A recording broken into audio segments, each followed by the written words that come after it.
3교시 할게요. 질문이 하나 들어와서 질문에 대한 답을 잠깐 하려고 합니다. 자, 볼게요. 갑이 을이란 사람하고 2020년 3월 한 2일 정도에 1억을 빌려주는 금전 소비대차 계약을 체결합니다. 그리고 돈을 빌려서 이 돈을 3년 뒤에 2023년 3월 1일 날 갚기로, 즉 3년 뒤에 갚기로 약속을 합니다. 약속을 하면서 약속을 못 지킬 수 있잖아요. 또 돈을 빌려주다 보니까 이자를 받을 수 있다. 그래서 1억을 빌려주면서 3년 동안 월 20만 원의 이자를 받기로 하고요. 그리고 혹시 if입니다. 3년 뒤에 변제하지 않았을 때를 대비해서 위약금조로 3천만 원을 받기로 약속했습니다. 이해하셨나요? 끝. 그러면 결과적으로 채권자 을이 채무자 갑에게 받을 돈이 채권이 있잖아요. 이걸 담보하려고 채무자 소유의 아파트에다가 이렇게 채권자 명의로 이렇게, 예를 들어서 채권자 을 명의로 근저당 설정하든가 아니면 일반적인 보통의 저당권을 설정하게 됩니다. 그래서 이 채권을 우리는 앞으로 P 담보 채권이라 부를 거예요. 칠판 보세요. 민법 시간에 이렇게 P자가 붙은 경우가 종종 있습니다. 피박이 뭔 뜻이에요? 피박. 이런 것 좀 하지 마. 5장 이하가 피박이에요. 아셨죠? 모르세요? 고소도 반치셔? 그러니까 피박이 셋이 쳤을 때 5장 이하가 피박이잖아요. 맞고도 안 치세요? 맞고는 7장 이하가 피박이에요. 피박의 의미가 뭐야?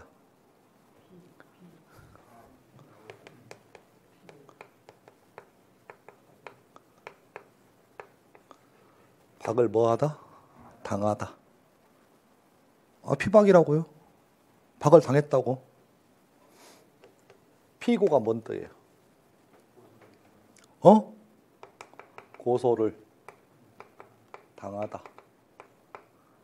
피고인 하면 고소를 당한 사람. 피의자는 누구예요?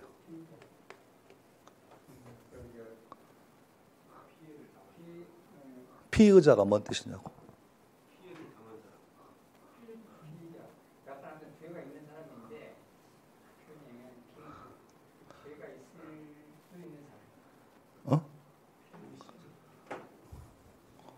고소를 당한 사람.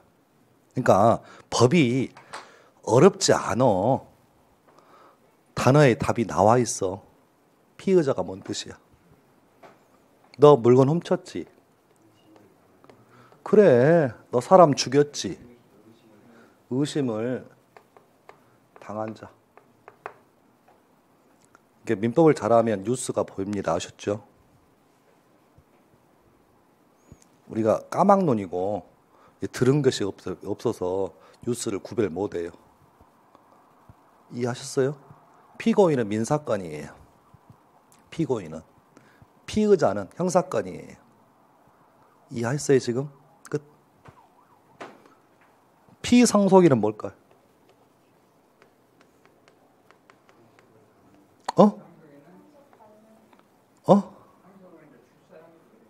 아니, 배운 대로 좀 얘기해. 좀 제어 좀 내지 말고. 강의 스타일이 잘 보시면 일단은 A부터 해줘. 그냥 처음부터 그냥 이거 애우란 얘기를 안 해. 그래서 명강이고, 그래서 나중에 처음에는 적응하기 쉽지 않아. 그러니까 이거 피박 이런 얘기를 알아서 뭐 할 거야. 알 필요 없어. 근데 하나씩 하잖아. 피상속인은 배운 대로 얘기해. 상속을 당한 사람을 피상속이라 불러. 상속을 당했다고. 그럼 누구야? 돌아가신 우리 아버지. 이해하셨어요 지금? 자 보셔봐. 집이 한 채 있어. 갑이 사망했어요. 상속이 됐어. 상속을 받는 사람을 뭐라고 그러고? 상속인. 돌아가신 분을 피상속인. 진짜로 우리 그 수험생 몇 명 시험 본다고요? 2만 명. 2만 명 중에 상속인을 이 사람을 오해하신 분이 2만 명 중에 15,000명이라니까?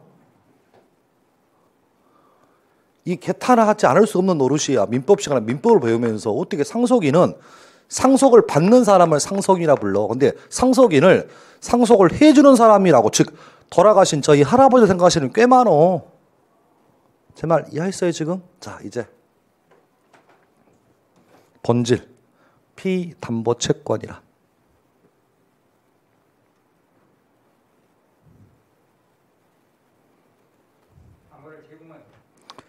아니 좀 배운 대로 좀 해주시면 안 돼요. 배운 대로. 당하다란 말이 좀 들어갔으면 좋겠어. 의미는 제가 뭔 뜻인지는 이해하겠어. 근데 배웠으니까 당하다의 표현을 쓰시라고. 담보를 당하게 만든 채권이야. 이것 때문에 이게 설정됐잖아. 요게 담보물권이고. 그렇잖아요. 요게 일종의 저당권, 근저당이 일종의 무슨 물권이라고? 담보물권인데 그러면 갑의 집에 왜 을이 담보권 설정했냐 그 얘기야. 이것 때문에 설정했잖아 지금. 그러니까 이 원인 채권을 우리가 뭐라고 부른다고요? 피담보 채권이라 불러. 이해하셨나요 지금? 그러면 여기서 문제입니다. 이렇게 1억 빌려주고 변제기 월 20만 원씩 그 3년 뒤에 돈 안 갚으면 위약금 받기로 약정하면서 저당권 내지는 그대로 설정했다고요. 이해하셨어요 지금? 근데 이 집이 현 시세가 저당 설정한 장 시세가 5억 있다고 칠게요. 그런데 문제는 채무자가요 2023년 3월 1일 날 돈 안 갚어. 그럼 어떻게 할 거야? 경매 넘기겠죠. 그래서 이 집이 저당권이 실행될 거예요. 즉 다른 말로 뭐 한다고요?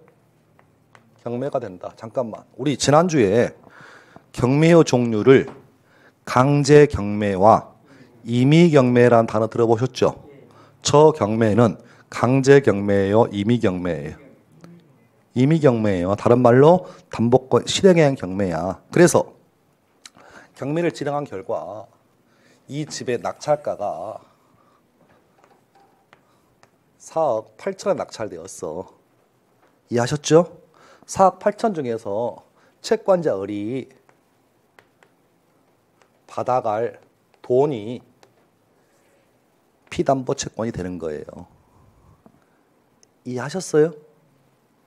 그러니까 피담보 채권의 의미는 뭐냐면 채권자가 채무자한테 받을 금액의 총액을 우리는 뭐라고 부른다고요?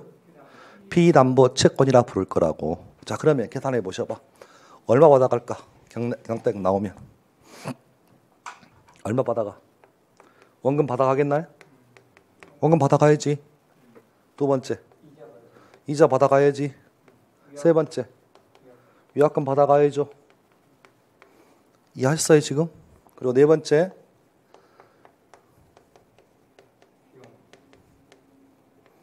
채무불이행으로 인한 손해배상금 받아가요. 자 의미를 좀 설명해 드릴게. 언제 돈 빌렸다고요? 2020년 3월 2일. 언제 갚아야 한다고요? 2023년 3월 1일 날. 그러면 매달 뭘 주기로 했다고요? 이자를. 자 그러면 요 날짜에 돈을 갚지 않았잖아요. 뭐가 발생했어? 채무 불이행이 발생하잖아요. 안 갚으면 채무 불이행 돈 안 갚으면 거기서 발생하는 손해배상금이라고요. 그러면 요 부분은 시쳇말로 뭐라고 하냐면 우리가 못 배운 사람들은 이것을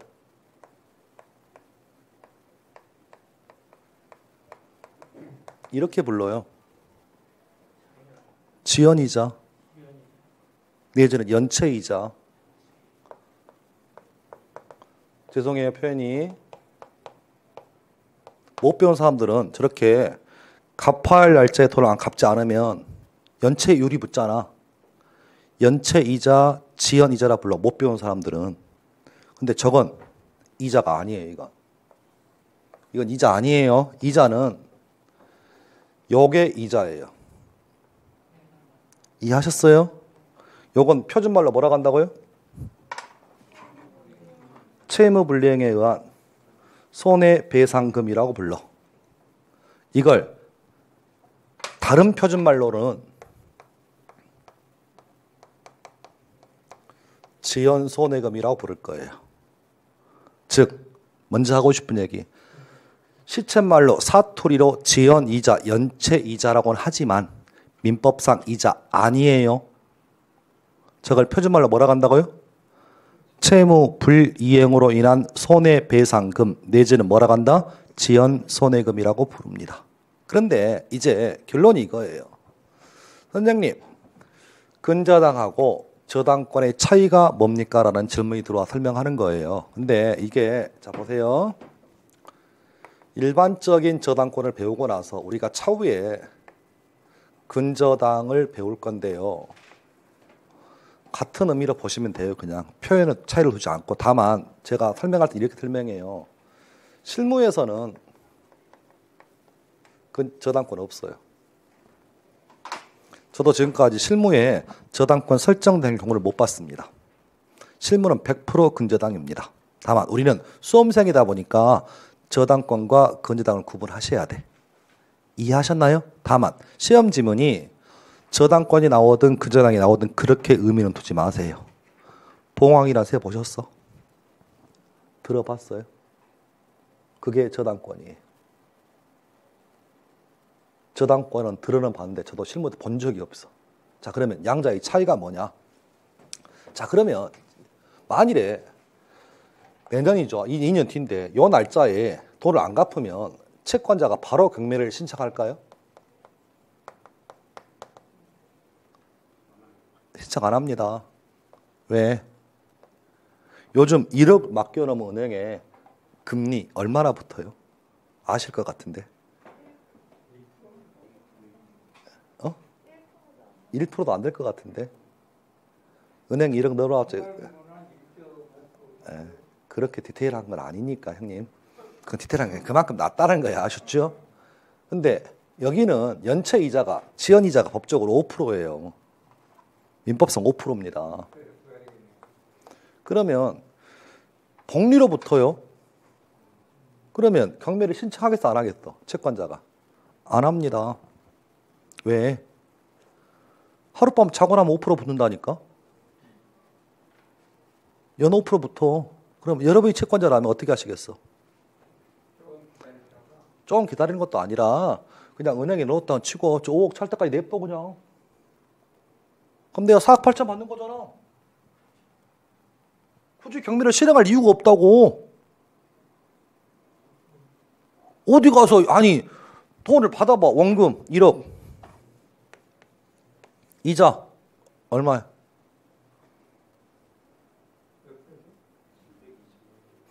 고맙습니다. 저런 센스. 학교 가셨네. 학교 가셨어. 저 센스가 있으면 학교 가세요. 진짜로. 딱 계산 나오잖아. 월 20에 3년이면 딱 720만 나오잖아. 계산이 안 돼 지금 우리가. 위약금 얼마야? 3천. 연체이자. 그게 총 예를 들어서 한 1억 5천이라고 쳐. 1억 5천 받으시겠어? 아니면 지연이자 복리 계산해서 나중에 4억 8천 받으시겠어? 여러분 어떻게 하실래? 굳이 경매 신청 안 해. 쌓아두면 복리가 붙는다고요. 이렇게. 그럼 한 10년 지나면 아마 4억 8천 될걸? 복리가 되니까 그럼 굳이 뭐하러 경매를 신청을 해. 제 말 이해하시죠 지금? 내가 최선순위야 지금 상황이. 후순위가 없어. 근데 여기서 문제.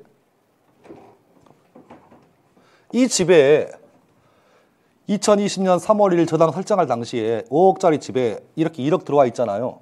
그럼 이 집의 담보 가치가 남아있는 잔존 가치가 있어요, 없어요? 남아있는 잔존 가치 있잖아.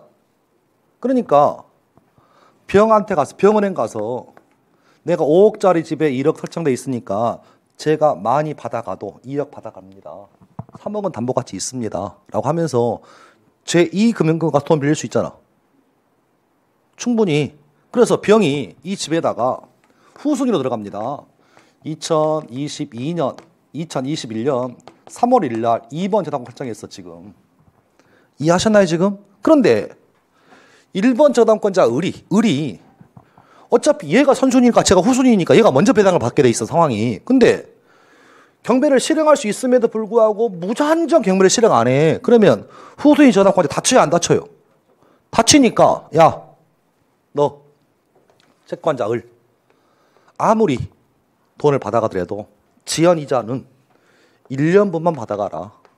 경매를 실행하고 안 하고는 네 자유지만 네가 무한정이 끌어가지고 10년 뒤에 받아버리면 복리의 10년 뒤면 굉장히 큰 금액이에요, 지금. 그러니까 너 1년치만 받아가 라고 설정되면 이게 저당권입니다. 이해하셨나요? 그런데 일반적으로 돈 빌려주면서 여기다가 뭐 설정하면, 근저당권 설정하면 근저당권에는 요거 다 포함해서 단어 하나로 표현해요. 채권 최고액으로 등기합니다. 그래서 채권 최고액을 은행 같은 경우에 80% 해주고 100% 설정해요. 보통. 그러면 1억 빌려줬으면 상황이 20% 할증이니까 예를 들어서 위약금이 포함되어 있긴 하지만 1억 6천 정도 할 것 같아. 예를 들어서 위약금이 있으니까. 그러면 1억 6천의 범위 내에서는 다 받아가요. 그럼 1억 6천이니까 보셔봐. 원금, 이자, 위약금 다 포함되고 채무불이행에 의한 손해배상금도 우리 아까 보통의 저당권은 몇 년치만 받아간다고? 1년치만 받아가는데 근저당이 돼버리면 채권 최고의 범위에서 무제한 담보돼요. 2년, 3년 담보돼. 그러면 채권 최고 1억 6천이 돼버리면 후손이 병은 안심하고 들어오잖아. 안심하고 을이 받아갈 최대치가 얼마라고? 1억 6천이구나. 그럼 저 부동산 담보 가치가 3억 4천에 있겠구나. 그래 들어가잖아, 지금. 제 말 이해하셨나요, 지금? 그렇기 때문에 실무에서는 100% 다 근저당 설정합니다. 그러니까 구분의 차이는 없어요. 다만 계산 방법이 일반적인 저당권은 복잡해요. 이게 계산 복잡해. 이거 다 등기해야 돼. 원본이 얼마인지, 이자가 얼마인지 이거 다 등기해야 돼. 근데 제일 중요한 건 요거야. 연체이자를 보통의 저당권이라면 1년치만 받아갈 수 있어. 그런데 근저당은 채권 최고액의 범위 내에서 전부 담보됩니다. 제 말 이해하셨나요, 지금? 그래서 이게 보통 저당권과 근저당의 차이예요. 어느 걸 설정하느냐는 채권자와 채무자의 합의사항입니다. 근데 100%다 근저당 설정하세요. 이해하셨나요, 지금? 따라서 차후에 우리가 보통의 저당권하고 근저당의 차이는 이게 전부야. 이게 전부인데 실무에서는 저당권을 물어보든 근저당을 물어보든 내용은 크게 나누지 마시라고요. 즉 무슨 얘기냐면 제가 수업 시간에 저당권은 이렇습니다 라고 설명했어요. 근데 시험 지문에 뭐가 나와? 근저당 나와도 똑같은 얘기예요, 지금. 그러니까 좀 고수가 되면 다 거기서 거기야. 다만 우리는 아직 초보다 보니까 글자 하나에 되게 민감하세요. 그래서 굉장히 차이가 있는 것처럼 보이지만 실무에서는 차이 없어요. 받아가는 금액의 차이일 뿐이라고, 지금. 제 말 이해하셨나요, 지금? 그러니까 보통의 저당권은 계산 다 해야 돼. 즉 보통의 저당권 등기하셔야 합니다. 뭘 등기해야 돼? 원본, 이자, 위약금 다 등기해야 돼. 근데 근저당은 뭔만 등기하면 돼? 채권 최고액만 등기하면 돼. 이해하셨나요, 지금? 또 두 번째 실무는 뭐냐면 그 집사람하고 한 번씩 싸우는 이유죠. 요즘 이제 싸우지는 않은데 이제 말이 안 통하는데 예를 들어서 제가 아파트 처음에 살 때 집담보대출을 받은 게 있어요. 집담보. 그 당시만 해도 이렇게 이자만 내다가 나중에 원금 상환하는. 요즘은 다 원리금 균등이잖아요. 근데 그 전만 해도 10년 전만 해도 이자만 내다가 나중에 갚는 그런 조건이었어요. 근데 집사람한테 예를 들어서 1억을 빌렸다고 했어요. 근데 등기부를 보니까 채권 최고액 1억 4천 설정돼 있는 거야. 집사람 왈. 또 사기쳤대. 왜 1억 4천 빌렸니? 4천 어디다 썼니? 미치고 환장하겠더라고. 그래서 여보 그게 아니라 앉아봐. 근저당은 이런 거다. 못 알아들어. 또 얘기 물어봅니다. 4천 어디다 썼니? 아니 그게 아니라 다시 여보 실은 1억을 빌렸는데 은행에서 못 믿으니까 한도치를 정해놓은 거라고. 실은 1억만 빌렸다고. 그래서 한번 싸우고. 그래서 그 당시는 이제 이자만 내는데 그래도 월급 받으면 빚을 좀 탕감해 보려고 예를 들어서 월급 받으면 100만 원씩 갚아 나갔어요. 그래서 집사람한테 생활비를 주면서 월급 받아 생활비를 주면서 여보 생활비 중에 일정 100만 원 내가 은행에 매달 갚아 나갈게 해서 3년을 동안 갚았어요. 그러니까 만회 계산에 의하면 3,600 갚은 거잖아요. 갚았어요 실제로. 근데 아내가 어느 날 3년 뒤에 등기부를 떼어보더라고요. 또 나한테 와서 그래요. 야 채권 최고액은 이 똑같은데? 3,600 어디서 갚았어? 어디다 떴냐고 또 따져. 또 앉혀놓고 얘기했죠. 여보 돈 100만 원 갚을 때마다 채권 최고액을 변경시키면 그 등기비가 더 든다. 그래서 냅두는 거다 그냥. 그러니까 채권 최고액 의미가 실제로 채무가 얼마인지는 아무도 모릅니다. 실제는 가서 물어봐야 돼요. 그러니까 시중에 저희 그 부동산 거래하다 보면 새끼들이 부모 몰래 아파트를 팔아먹고 집을 팔아먹을 수 있잖아. 그러니까 어르신들이 머리 써서 은행에 저당권을 설정하는 경우가 종종 있어요. 채권 최고액으로. 실은 빚은 없어요. 빚은 없어.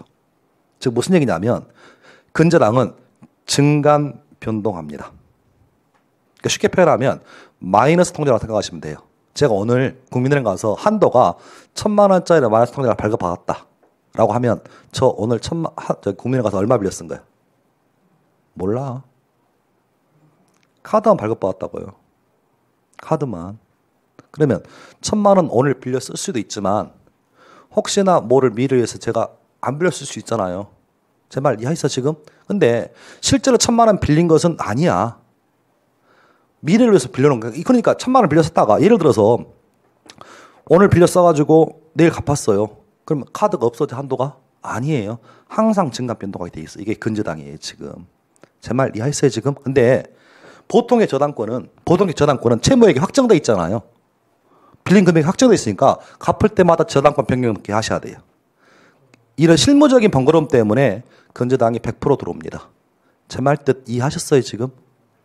그게 차이예요. 그러니까 어찌 보면 넓게 보면 큰 의미는 없어. 다만 우리가 단어 하나에 되게 민감할 시기다. 그러니까 고수가 되면 의미는 없는데 아직은 병아리 단계니까 구배는 그렇게 하는 게 맞습니다. 그러니까 다만 우리가 실무에서는 저당권 없어요. 제가 또 지금까지 저당권 본 적이 없어. 지금까지 등기부를 떼보는데 100%다 근저당이에요. 이유는 그런 것 때문에 증감 변동할 수 있다. 그리고 후순위화 때문에 한도액을 정해놔야 한다. 이해하셨죠? 그러니까 실은 채권 최고액 등기가 1억 돼 있다 할지라도 실제 채무가 얼마인지는 은행 가서 물어봐야 돼요. 아무도 모릅니다. 근데 저당권은 은행 빚이 딱 나와 있어. 그냥 1억이야. 8천 나와 있다고. 이건 변동하지 않아 지금. 그 금액이 이제 그 맥락의 의미가 저당권과 근저당. 이해되셨나요? 거짓말. 이해 안 됐죠? 이게 쉽지 않아.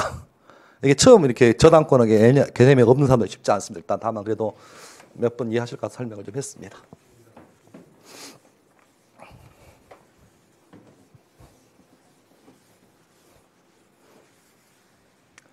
자, 이번 시간에는 법률 행위란 얘기를 좀 해볼게요.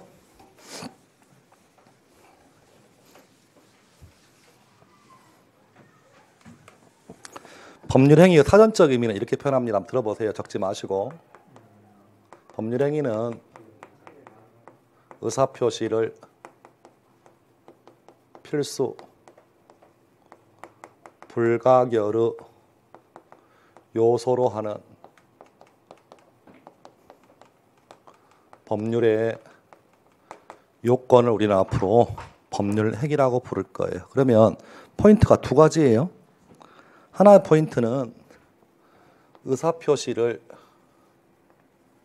필수 불가결로 한다. 두 번째 포인트는 법률 요건이다. 잠깐만. 읽으실 때, 자, 가상에 법률 요건이 있어야 뭐가 발생한다고요? 효과가 발생한다. 그 법률 요건에는 종류가 몇 개 있다? 2개 있다. 하나 뭐 법률 행위, 법률의 규정. 그러니까 법률 행위는 법률의 요건이라고 해요. 다만 법률의 요건 중에서 필수 불가결은 뭐예요? 물은 사람의 몸에 필수 불가결이죠.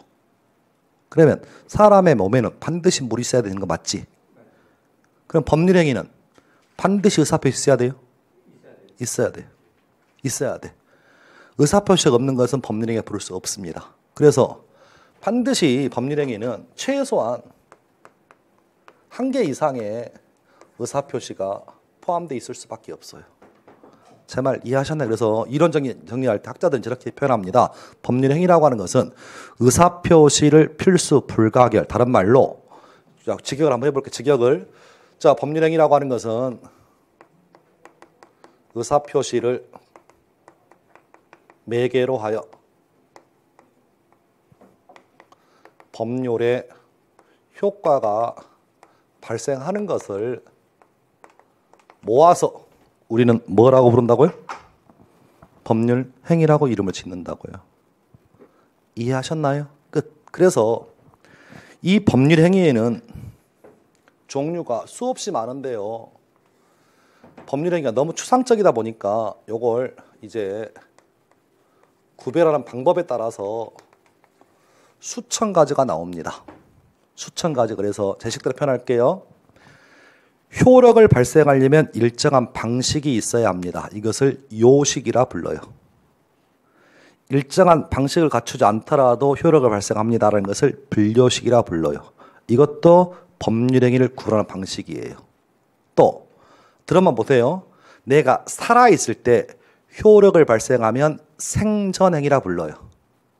내가 죽어야 효력을 발생하는 것을 사후행위라고 부릅니다. 잠깐만. 법률행위를 분류할 때 생전행위의 의미가 뭐냐?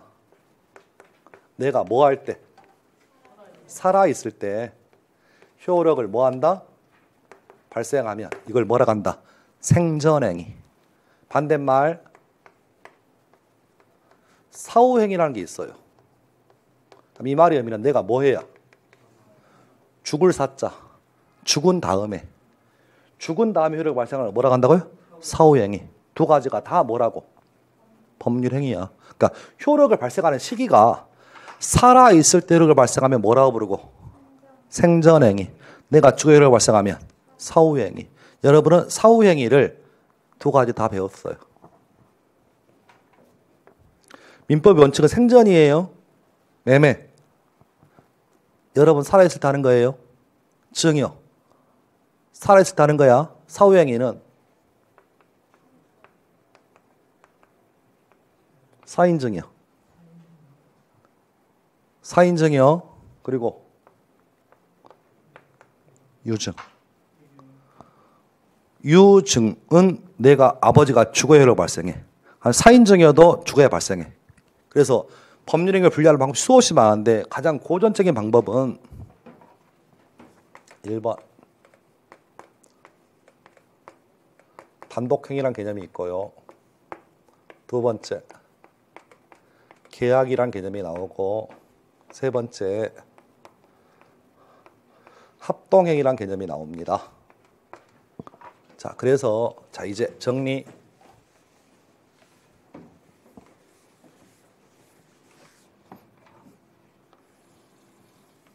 법률행위는 단독행위와 계약과 합동행위를 단어 하나로 무엇이라 표현한다? 법률행위라고 표현한다고요. 그러니까 법률행위를 부르는 표현이 단독행위일 수 있고 계약일 수 있고 합동행위일 수 있다. 다만 단독행위, 계약, 합동행위를 단어 하나로 표현할 때는 우리는 무엇이라 부르자? 법률행위라고 이름을 짓는다. 그래서 단독행위는 뭐냐? 한 개의 의사표시가 있으면 그것만 가지고도 효력을 발생합니다. 라고 하면 우리는 그것을 법률행위 중에서 무엇이라고 이름을 짓는다고요? 단독행위라고 이름을 짓는다고. 이에 비해서 계약은 청약의 의사표시, 거기에 대응하는 승낙의 의사표시, 2개 또는 2개 이상의 의사표시가 있어야 효력을 발생하게 되면 우리는 그것을 뭐라고 부른다? 계약이라고 이름을 짓습니다. 그래서 매매는 단독행위다, 계약이다. 그래서 매매 계약이라 부르는 거야. 증여는 단독행위, 증여 단독행위라 부른다, 증여 계약이라 부른다. 그래서 계약이란 말을 쓰는 거야. 계약은 청약에 대응하는 승낙의 의사표시가 있어야, 즉 양자의 의사표시가 합치되었을 때 효력을 발생하는 걸 계약이라 부르고, 합동행위는 뭐냐면 사전적 의미는 2개 또는 2개 이상의 의사표시에 의해서 효력을 발생하면 이것을 민법에서 합동행위라고 부릅니다. 그러면 일단은 단독행위든 계약이든 합동행위든 가만히 보니까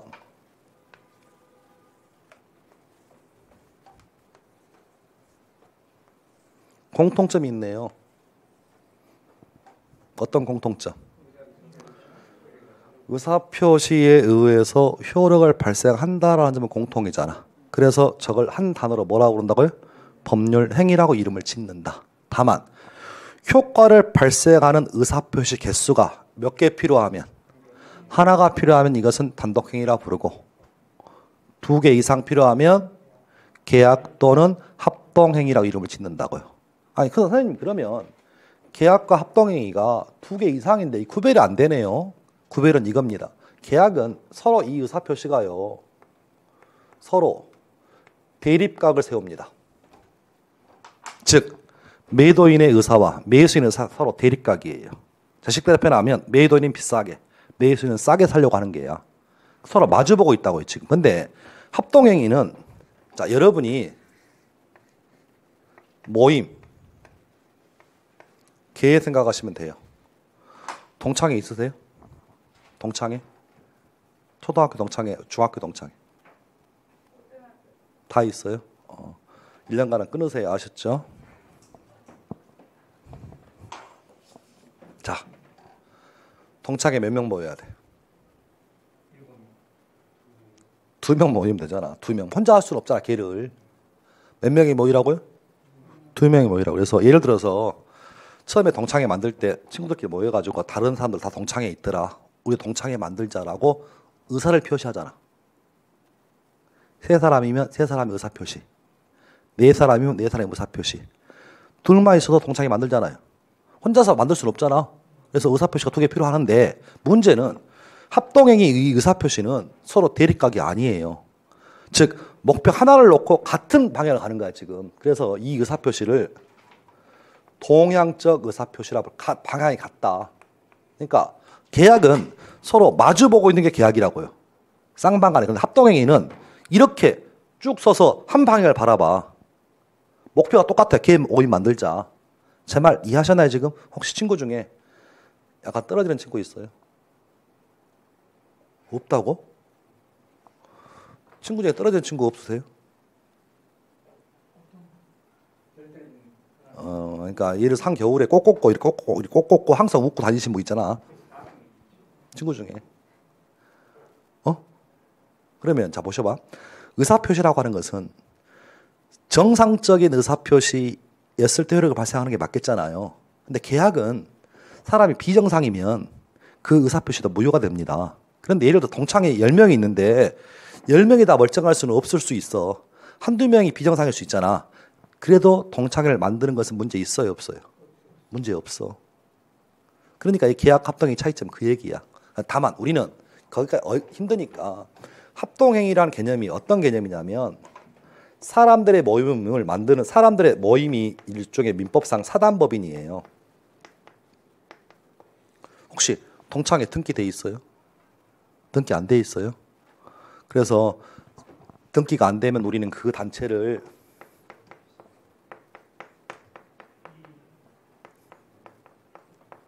이렇게 부를 거예요. 사단이니까 사람의 모임은 맞다. 다만 등기가 안 되어 있으니까 법인이 아니다. 그래서 정리하면 이거예요. 사단법인은 등기가 되어 있습니다. 비법인은 등기가 안 되어 있어요. 교회 다니시라고 그랬나요? 이름이 뭐예요, 교회? 뭐? 하나숲 동산교회? 혹시 그 교회가 법인이에요, 비법인이에요? 등기 안 된 거 확실해요? 조그만 교회군요. 교회는 한 20명 돼요? 60명? 그냥 조그만 3층에 있어요? 3층에 있어, 지하에 있어. 1층에 있어요. 자, 교회도 사람의 모임이잖아요. 사람의 모임이잖아요. 네, 어제 그 순복음교회 개척자이신 그 조영기 목사님 돌아가셨다고 하던데 순복음교회는 법인일 확률이 100%입니다. 여기 다니는 교회도 사람의 모임이잖아. 등기 안 될 확률이 많아요. 100%입니다. 그러니까 하고 싶은 얘기는 사람의 모임 중에서 설립 등기가 되어 있으면 사단법인이에요. 등기 안 되면 우리가 한자로 뭐라고 한다고요? 비법인 사단이라 불러. 그러면 모임을 만들 때 우리 이런 모임 만들자라고 하는 사단법인의 설립행위가 우리 시험에 나오는 유일한 합동행위예요. 설립행위는 뭐냐면 다른 말로 쉽게 표현하면 우리가 사람들 모임 만들려면 일단은 모임 만들자라고 우리가 얘기하는 그 발기인 대회를 하는 게 있어요. 발기인 대회. 정과 따지면 발기인 대회야. 그리고 나서 동창회 이름 뭐예요? 이름. 이름도 없어. 동창회가. 초등학교 동창회 있다면서 이름 없다고? 그게 뭔 동창회야? 그래도 명칭은 있어야지. 명칭은. 저의 동창회 이름은 일심입니다. 일심회. 한마음 한때 일심회. 회비 월 2만 원입니다. 그리고 부모님 돌아가시면 조사비로 100만 원 하고 화환까지. 그리고 자녀 여유면 100만 원 주고요. 제일 중요한 재혼했을 때는 300만 원 줘요. 요게 회칙이잖아. 회칙을 전문용어로 정관이라 불러요. 이 정관을 배운 사람들은 설립행위라 불러요. 법인에 빼들을 세운다. 그래서 사람들이 모여가지고 우리 동창회 모임의 명칭은 무엇이고 회비는 어떻게 걷고 돈 모으면 어떻게 쓸 것이며 또 2달에 한 번씩 하는 거고 유사는 누가 하는 것인지. 젊은 층도 유사는 잘 모르겠다. 유사라고 하는 것은 돌아가면서 밥을 사는 겁니다. 아시죠? 그런 거 누가 하는 거 다 정하는 게 회칙이다. 이 회칙을 다른 말로 뭐라 한다? 정관 작성이라 부른다. 정관 작성을 다른 말로 뭐라 한다? 그걸 정해야 모여서 해야 되잖아. 나 혼자 정하면 안 되잖아. 그것을 몇 명 이상 모여야 한다고. 2명 이상 모여야 한다고. 이해하셨나요 지금? 얘기 끝. 자, 그러면 이 단어를 기억해야 외울 필요가 없어요. 잠깐 어디 있는가 볼까요?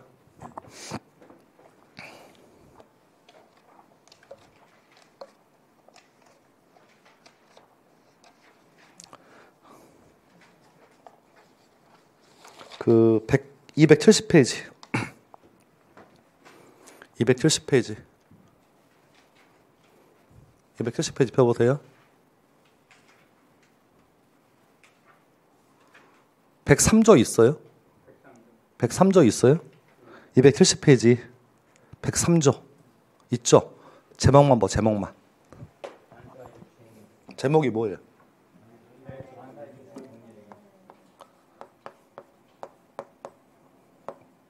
책방 보세요. 반 사회질서 법률행위는 사회질서에 위반되는 법률행위.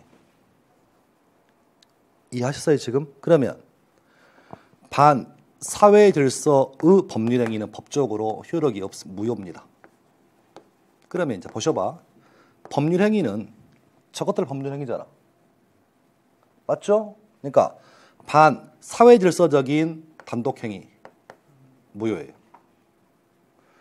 사회질서에 반하는 계약도 무효예요. 사회질서에 반하는 합동행위도 무효예요. 야, 모여. 우리 사람 죽이는 모임 만들자. 무효라고. 합동행위니까. 그러니까 하고 싶은 얘기는 요 법률행위란 요 단어에 답이 나와 있어. 그러면 자 정리. 경매. 법률행위야 법률의 규정이야. 법률의 규정이니까 민법 103조는 경매에는 적용될 여지 없어. 적용 여지 없어. 애운다 아니면 보면 안다. 보면 알아야 돼. 애우고 할 게 없는 문제야. 경매는 뭐라고? 법률의 규정이라고. 제 말 이해했어요? 지금 제 식대로 표현할게요. 10억짜리 아파트가 유찰되는 바람에 제가 7천만 원에 낙찰받았어요. 10억짜리 아파트를 7천만 원에 낙찰받았다면 이것을 나쁘다고 할 수 있어? 없어. 그런데 10억짜리 아파트를 제가 7천에 샀어요. 매매를 했어. 뭔가 있어? 뭔가 없어? 뭔가 있어 이거. 그럴 수는 없어. 제 말 이해했었죠? 그러니까 그 계약 중에 그 계약이 사회질서에 반하면 무효라고요. 그런데 요건 법률행위만 의미해. 법률의 규정이잖아. 이런 걸 이걸 애운다 아니면 범은 알아야 한다. 범은 알아야 되는 이걸 애우고 있어. 그러니까 계속 지지부질 하잖아 지금. 이해되셨나요 지금? 끝. 됐습니다. 자 이제 혹시 직장 다 우리 끝나셨죠? 생각해보면 제가 어리석은지만 죄송합니다. 우리가 지금 이 시간에 강의를 듣고 있는 게 자체가 직장이 없다는 얘기인데 괜히 물어봤네. 선생님 예전 직장 퇴직하셨어요? 언제 하셨습니까? 6개월 됐어요. 그러면 자 그 전에 선생님께서 회사를 다녔을 거잖아요. 근로계약을. 지금 나오셨으니까 하려고 하는데 이제 한 예를 들어서 한 10년 전으로 거슬러 올라가서 그만두고 싶어요. 그래서 나 그만두겠습니다. 사직서를 냈어. 그럼 이 사직이라고 하는 것이 사직 의사를 표시했잖아요. 그럼 이 사직의 의사 표시가 이게 단독행위일까요? 계약일까요? 라고 문제가 돼. 계약이면 나 그만두겠습니다. 그럼 사장님이 그만두세요. 라고 청약과 승낙이 일치해야만 사직의 효과가 발생하면 이것은 계약이에요. 근데 단독행위는 몇 개만 필요해? 하나만. 나 그만둘게요. 라고 하면 사장님의 승낙과 관계없이 사직의 효과가 발생해요. 제 말 이해하셨나요 지금? 계약은 청약과 승낙이 일치해야 한다. 근데 단독행위는 몇 개만 필요하니까? 하나만 필요하니까 내가 통보하면 끝이야. 상대방의 동의 필요 없어요. 제 말 이해했어요 지금? 그러면 예전에 회사 다닐 때 다니시다가 나 그만두고 싶어. 사직 의사를 표시했을 때 이 사직 의사 표시가 단독행위일까요? 계약일까요?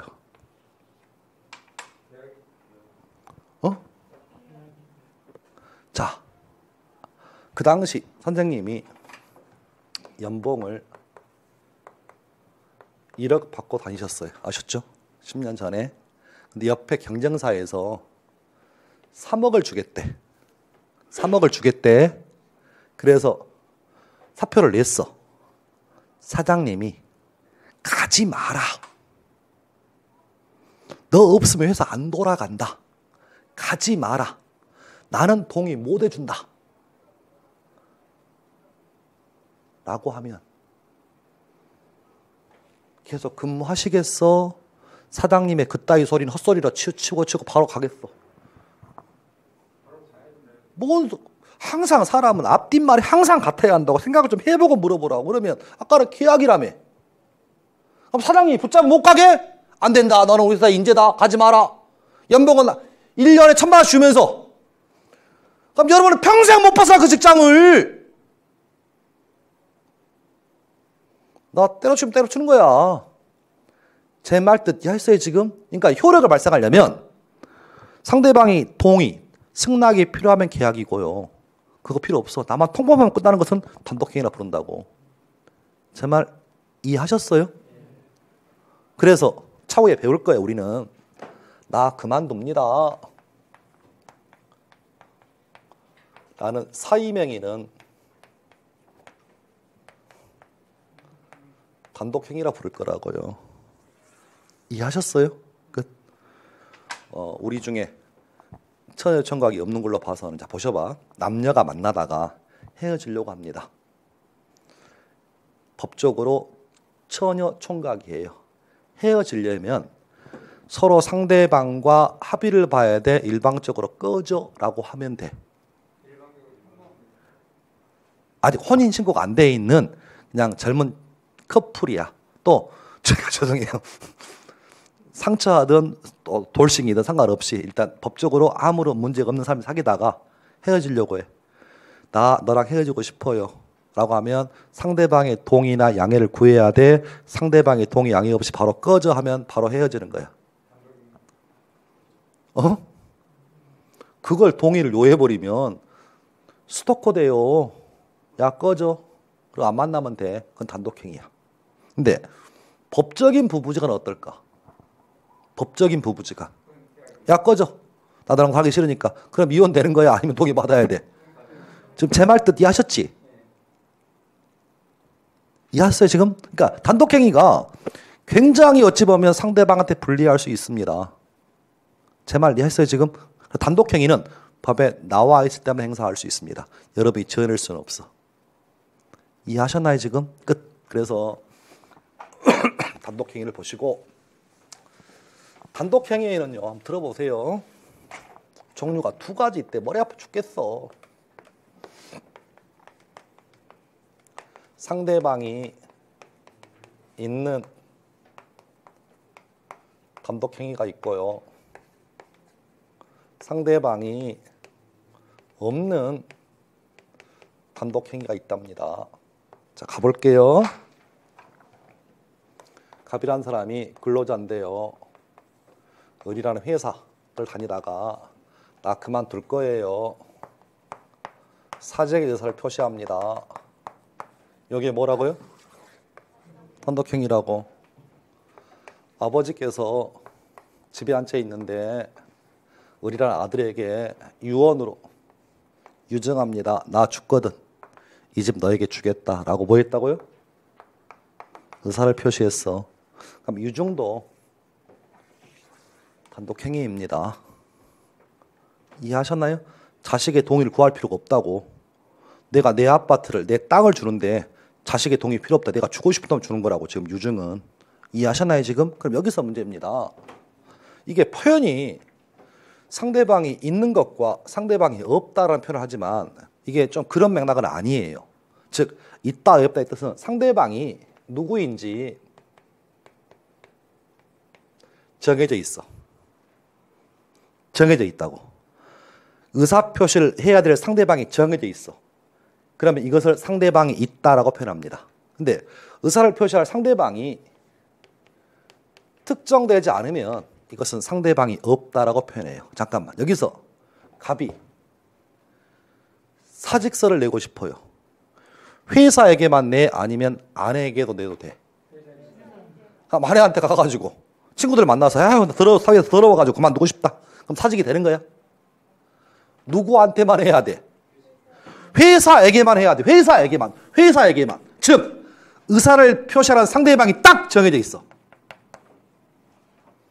그래서 상대방이 있다고 표현하는 거야. 근데 상대방이 없는 건 뭐냐면 자 죽을 때 아버지가 집을 꼭 자식에게 줘야 돼? 그럴 필요는 없어. 저한테 줄 수도 있고 사용할 수도 있고. 그러니까 물론 주는 당신은 정해져 있지만 이 집에 대해서 누구한테 줄지가 정해져 있지 않다고요 지금. 이해하셨나요 지금? 그래서 이것을 상대방이 없다라고 표현하는 거예요 지금. 이해하셨어요 지금? 저희 시험 단골 박스를 주면서 기억, 니은, 디귿, 니을, 미음 중 다음 중 상대방이 있는 것으로 묶인 것 찾아보세요. 상대방이 없는 것 찾아보세요. 거의 단골입니다. 그래서 우리는 상대방이 있는 건 차후에 배우도록 하고 상대방이 없는 단독행위 5가지는 이번 시간에 외울게요. 1번 유증입니다. 두 번째 재단법인을 만드는 설립행위예요. 잠깐. 사람들의 모임을 뭐라고 한다고요? 사단법인. 재산으로 모여져 있으면 재단법인. 제 꿈이 나중에 돈 벌면 주택관리사 장소생을 위한 장학재단을 만들고 싶어요. 학원 10년 이상 다니신 분들을 위해서 장학재단 만들고 싶어. 장학금을 주고 싶어요. 제 꿈이. 그러면 그렇게 예를 들어서 1억을 출제해가지고 장학재단을 만드는 그 자체를 뭐라고 한다고요? 설립행위라 불러. 근데 여기서 문제. 장학금을 누구에게 100만 원 줄지는 설립할 당시에는 정해지지 않았잖아요. 상대방이 답변하는 거예요. 그래서 상대방이 없는 단독행위입니다. 다시 사단법인의 설립행위는 민법 하나밖에 없는 뭐라고요? 합동행위. 재단법인 설립행위는 상대방 없는 단독행위. 지금은 뭔 말인가 하지만 의미는 구분하셔야 돼. 세 번째. 소유권을 포기합니다. 뭘 포기한다고요? 소유권 포기. 그럼 소유권 포기하면 상대방이 없어. 그냥 포기만 하면 돼. 이해하셨죠? 다시 전세권을 포기하는 것은 집 주인에게만 해야 돼. 저당권 포기하는 것은 집 주인에게만 포기하셔야 돼요. 근데 소유권을 포기는 아무에게 상관없습니다. 또 내지는 들어만 보셔요. 그냥 네 번째. 점유권의 포기예요. 다섯 번째가 상속의 포기예요. 상속의 포기는 뭐냐면 아버지가 돌아가시면 좋은 것만 넘어오는 게 아니라 빚도 넘어와요. 그럼 아버지가 돌아가신 날로부터 3개월 이내에는 아버지가 물려주신 빚 받지 않겠습니다. 라는 게 상속의 포기예요. 그래서 우리는 앞으로 이렇게 제가 이런 강의를 좋아하지는 않아요. 근데 우리는 나이가 좀 있으니까 옛날 코미디언 이름 하시는 분 중에 유재포라는 분이 계셨을 거예요. 그러니까 그분 기분 따라가지고 이렇게 설명 5가지만큼은 좀 외우고 가세요. 그래서 유증, 또 내지는 재단법인 설립행위, 소유권의 포기, 점유권의 포기, 상속의 포기는 상대방이 없는 단독행위다. 자, 우리가 강의를 좀 듣다 보면 여러분이 가장 약한 게 뭐냐면 응용력, 이해력, 암기력. 자, 그러면 강의를 들었어. 암기, 이해, 응용. 여러분이 가장 취약한 게 뭘까요? 암기 돼, 안 돼? 암기 돼, 암기 돼, 암기 돼. 암기 잘하세요, 여러분. 잘하셔요. 이해는? 이해는 돼. 뭐가 안 돼? 응용 자체가 안 돼. 뭐가 안 된다고? 응용이 안 돼. 글자나 바꾸면 안 된다고. 회계. 주, 대안으로 배웠습니다. 주. 민국 나오면 못 맞춘다면서요. 우리가 그런다면서. 우리 실력이 그런다면서. 회사 일을 밖에 못 푼다면서. 수업 시간에 똑같이 배웠어. 100원짜리로. 근데 민국 나왔어. 100원짜리 나왔어. 풀어 못 풀어. 못 푼다면서. 응용. 강의 하다 보면 그래도 암기도 되세요. 그래도 우리가 이 같은 또래에 비해서는 공부머리가 있는 사람들이야. 공부머리가 없으면 아예 학원 오지도 않아. 진짜 오지도 않아. 남들보다 자신 있으니까 학원 오는 거야. 이해돼, 안 돼? 강의를 잘하니까 이해돼. 중요한 건 뭐라고? 나 지금 뭐 하고 있어요, 지금? 뭐 하고 있어? 법률에 행위하고 있잖아. 그럼 이렇게 물어. 유증은 상대방 없는 단독행위입니다. 라고 물어봤어. 이렇게 달달 외웠어. 시험 지문에 유증은 단독행위입니까? 물어보면 아니래. 뭐라고? 아니고 뭐래? 상대방 없는 단독행위래. 나 미치고 환장해 이런 얘기 나오면. 물어봐. 유증은 법률행위예요? 물어보면 법률행위 아니래. 뭐래? 상대방 단독행위래. 환장해. 제가 진짜 환장해.